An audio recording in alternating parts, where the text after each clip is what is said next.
CPM এর রাজ্য সম্পাদক কমরেড মোহাম্মদ সেলিম তিনি একটি হোটেলে হুমায়ুন কবিরের সঙ্গে নাকি ঘন্টা খানেক বৈঠক করেছেন। এক পক্ষ বলছে এটা জোটের প্রস্তুতি, আবার মোহাম্মদ সেলিম নাকি বলছেন মন বুঝতে গেছিলেন। প্রথম প্রথম প্রেমে পড়েছেন নাকি মন বুঝতে গেছিলেন? আসলে এই সিপিএম এর রাজ্য সম্পাদক এখন দেউলিয়া রাজনীতির ভিক্ষা পাত্র হাতে এ বাড়ি ও বাড়ি সে বাড়ি ঘুরছেন। আমরা এসব নিয়ে মাথাও ঘামাচ্ছি না। তৃণমূল ক্ষমতায় আসবে উন্নয়নের জন্য মানুষের সমর্থন সঙ্গে নিয়ে, আর এরা কোথায় কি হতাশা, দিশাহীন। 34 বছর ক্ষমতায় ছিল, এখনো একা লড়ার মুরদ নেই। কখনো কংগ্রেসের জুতো পালিশ করতে হচ্ছে, আমাদের সঙ্গে আসুন, আমাদের সঙ্গে আসুন, আমাদের সঙ্গে আসুন।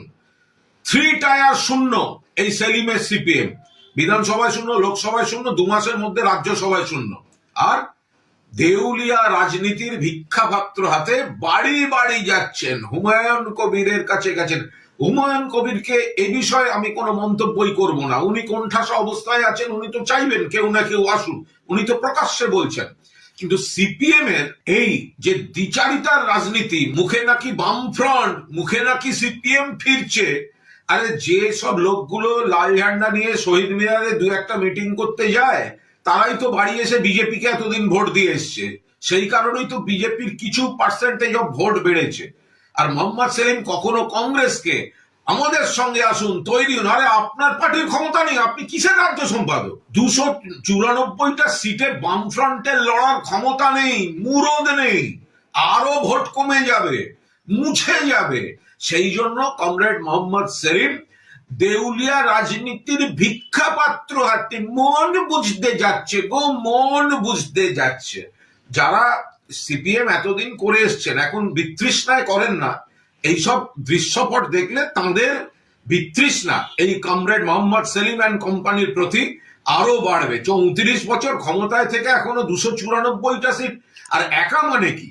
সিপিএম তো একা লড়ে না, এমনিতেই ওটা বাম ফ্রন্ট, একগাদা দল। তো বাম ফ্রন্টেরও মুরদ নেই। তাকে হুমায়ুন কবিরের সঙ্গে কোন হোটেলে, যে হোটেলে এসে আগাগোড়া বিজেপির নেতারা ওঠেন, বিজেপির বৈঠক হয়, সেখানে হুমায়ুন কবির, সেখানে মোহাম্মদ সেলিম। ফলে এই গোটা জিনিসটার মধ্যে একটা প্রচ্ছন্ন সুতোর টান অন্যদিকের আছে।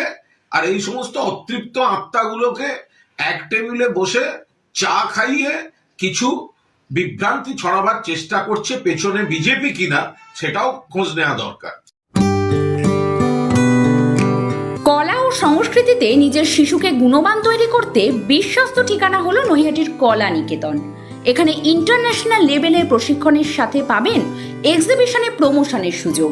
শুধু তাই নয়, আর্ট কলেজে প্রবেশ পাওয়ার জন্য আমরাই বিশ্বাসযোগ্য।